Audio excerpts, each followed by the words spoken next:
कौन है धर्मपुत्र व BRP chief? Shri RP Maurya. आपके लिए जानना जरूरी। पार्ट 2। दयालु स्वभाव। बचपन से ही आपके के रग रग में अपने कर्तव्यों के प्रति निष्ठा, ईमानदारी कूट कूट कर भरी है। आपने न तो कभी गलत कार्य किया और न ही अपनी आंखों के सामने किसी के साथ गलत होते देख सकते हैं। इसका एक उदाहरण देता हूँ। इंजीनियरिंग की पढ़ाई के दौरान जब आप हॉस्टल में थे, 2 घंटे पढ़ाई के बाद एक छोटा सा ब्रेक 5 से 10 मिनट का लेना आपकी आदत थी। इसी ब्रेक के लिए मध्य रात्रि में जब आप अपने रूम से बाहर निकले तो ठंड का समय होने के कारण ठंड खूब पड़ रही थी। बाहर पार्क से कुछ शोर सुनाई दिया तो धीरे धीरे आप उसकी तरफ बढ़े तो देखा कि उनके क्लासमेट कुछ जूनियर लड़कों की रैगिंग में कर रहे थे। लगभग 15 से 20 लड़कों को नंगा करके ठंड में फील्ड में दौड़ा रहे थे। इतना देखते ही आपको बहुत बुरा लगा। दयालु जो है, आपने जूनियर लड़कों को रुकवाया और उन्हें तत्काल अपने कमरे में जाने को कहा। रैगिंग लेने वाले सभी लड़कों को मजा आ रहा था। कारण पूछने पर बताया कि नए लड़कों में शिष्टाचार नहीं है। सुबह कॉलेज में मिलते हैं तो प्रणाम नहीं करते। आपके आने से उनका खेल बिगड़ तो गया, लेकिन वो करते भी क्या। आपकी प्रतिभा से पूरा कॉलेज वाकिफ था। पूरा कॉलेज बड़े सम्मान के साथ आपको नम राम राम भैया कहकर पुकारता था।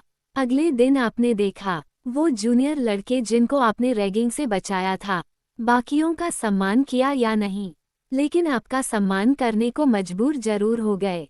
स्वाभिमानी व्यक्तित्व। आपने हमेशा अच्छे कर्म किए हैं और स्वाभिमान से जीना आपके रग रग में है।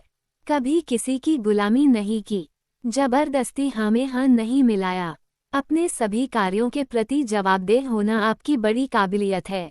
तभी तो आप हमेशा सभी का फोन, चाहे वह गरीब हो या अमीर, सबका फोन तत्काल उठाते और आपके स्तर की बात है और तत्काल समाधान करते हैं। दुष्टों साथ दुष्टता आपकी मजबूरी बन जाती है। इलाहाबाद पढ़ाई के दौरान जब एक बार आप गांव आए थे, तभी गांव के कुछ लोगों से सुना कि एक व्यापारी जो आपके ही क्षेत्र का था, क्षेत्र से चने जो आम रेट से थोड़ा ज्यादा रेट पर खरीद लिया और कहा कि 1 हफ्ते के अंदर सभी का पेमेंट कर दूंगा। वह व्यापारी चने लेकर भाग गया।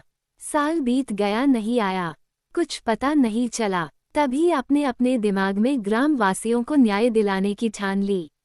लगभग 2 साल बाद पता चला कि वो व्यापारी हिसार हरियाणा में रह रहा है। आपने उसकी खोजबीन की। हिसार में ही उसकी इस बदमाशी पर उसकी बुरी तरह धुलाई की। उससे स्टाम्प पर लिखवाया कि 1 महीने के अंदर गांव आकर सभी के पैसे दे देगा। अगले ही हफ्ते वह व्यापारी आकर सभी के पैसे दे दिया और गांव में रह रहा है। गांव के उन लोगों ने जिनकी खून पसीने की कमाई का व्यापारी मजे ले रहा था, लोगों ने आपकी भूरी भूरी प्रशंसा की। शेष फिर पार्ट 3 में। द्वारा विजय कुशवाहा, कौशाम्बी, उत्तर प्रदेश। जय भारत।